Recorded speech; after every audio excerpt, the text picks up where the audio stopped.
मास महात्म्य के दूसरे अध्याय की कथा श्रवण करवाऊंगी।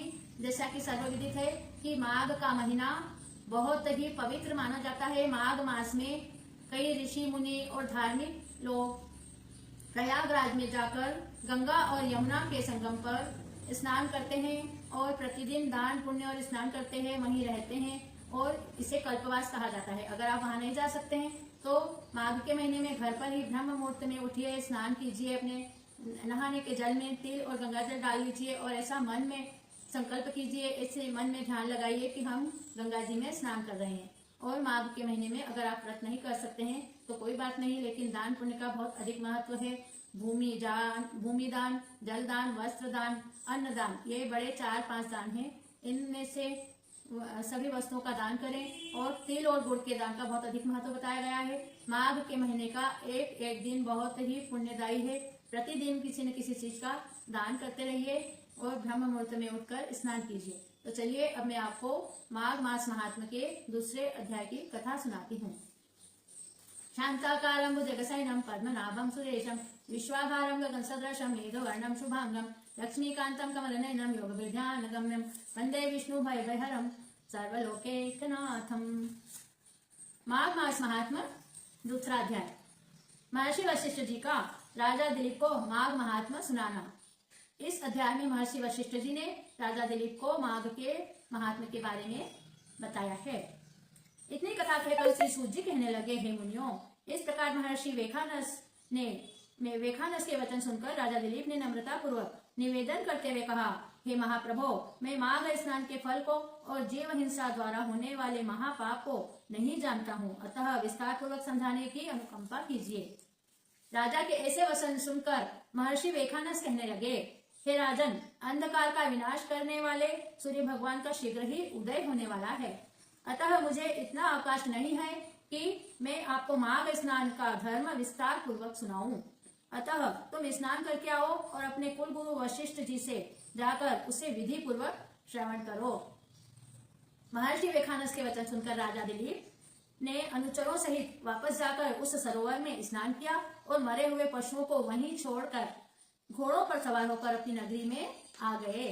इसके पश्चात गुरु वशिष्ठ के पास जाकर हाथ जोड़कर दंडवत करते हुए कहा, हे गुरुदेव, आप से मैं राजनीति और दंड नीति सुनकर आपके बतलाए हुए अनेक यज्ञ दान कर चुका हूँ और भगवान की आराधना कैसे करनी चाहिए इसके बारे में भी आपसे कुछ ज्ञात कर चुका हूँ, परंतु अब मैं आपसे माघ महात्म्य सुनना चाहता हूँ।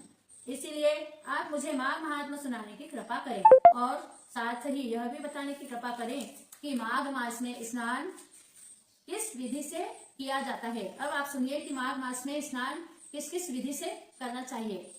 राजा के वचन सुनकर वशिष्ठ जी कहने लगे, हे राजन, आज तुमने सर्वोत्तम प्रश्न किया है। जो आदमी अनायास ही सब प्रकार के पाप तापों से छुटकारा पाकर इस लोक में सब तरह के सुखों को भोगता हुआ स्वर्ग के अनुपम सुखों की इच्छा रखता है, उसे माघ स्नान माघ महात्म्य सुनना चाहिए, क्योंकि माघ स्नान करने वाला न केवल सुख का भागी और भूमिपति ही हो जाता है, अपितु मुक्त होने के बाद वह पृथ्वी पर जन्म नहीं लेता है। हे राजन, दिव्य दृष्टि वाले महात्माओं ने ऐसा कहा है कि माघ मास में तप और दान के सहित स्नान करने वाले को अनंत फल की प्राप्ति हुआ करती है।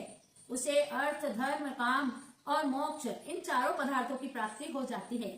हे राजन, अदिति ने अन्न परित्याग पूर्वक 12 वर्ष तक माघ स्नान किया, जिसके फलस्वरूप 12 आदित्यों की प्राप्ति हुई और माघ स्नान से ही अरुंधति, सुभगा और दान सब कामनाओं के सहित ज्ञान का देने वाला है। अतः जो लोग ज्ञानी और वन में तपस्या करने वाले महात्माओं और विष्णु भक्तों को मिलते हैं, वह ही पुण्य लोक का सदा माघ स्नान करने वाले लोगों को मिल जाया करते हैं। यद्यपि अन्य पुण्यों के क्षीण हो जाने पर लोग देवलोक से लौटकर पृथ्वी पर जन्म धारण किया करते हैं, परंतु माघ स्नान करने वाला फिर भूमि पर लौटकर नहीं आता है, अर्थात उसकी मुक्ति हो जाती है। जो व्यक्ति माघ स्नान करके गुड़ तथा तिल का दान करता है, उसके पाप दूर हो जाते हैं और वह निर्मल हो जाते हैं। सब दानों में तिल विशेषकर पापों का नाश करने वाला है। इसलिए हे राजन, यत्न पूर्वक माघ मास में तिल का दान अवश्य करना चाहिए और यथाशक्ति ब्राह्मणों को भोजन कराना चाहिए। हे राजन, जो मनुष्य माघ मास में स्नान रूपी तप करते हुए उसे दान के बिना नहीं बिताते हैं, मतलब दान अवश्य करते हैं, वह भक्ति और मुक्ति को प्राप्त कर लिया करते हैं। क्योंकि दान से स्वर्ग, दान से ही सुख और दान से ही यश की प्राप्ति होती है, और दान से ही सब प्रकार की पीड़ा और महापातक नष्ट होते हैं। इतनी कथा सुनकर राजा दिलीप कहने लगे, हे गुरुदेव, महर्षि भृगु जी ने पर्वत पर रहने वाले विद्याधरों को कब और क्या उपदेश दिया था, कृपा करके सुनाने की दया कीजिए। महर्षि वशिष्ठ जी कहने लगे, हे राजन, एक समय 12 वर्ष तक पानी नहीं वर्षा, दसों दिशाएं क्षीण हो गई।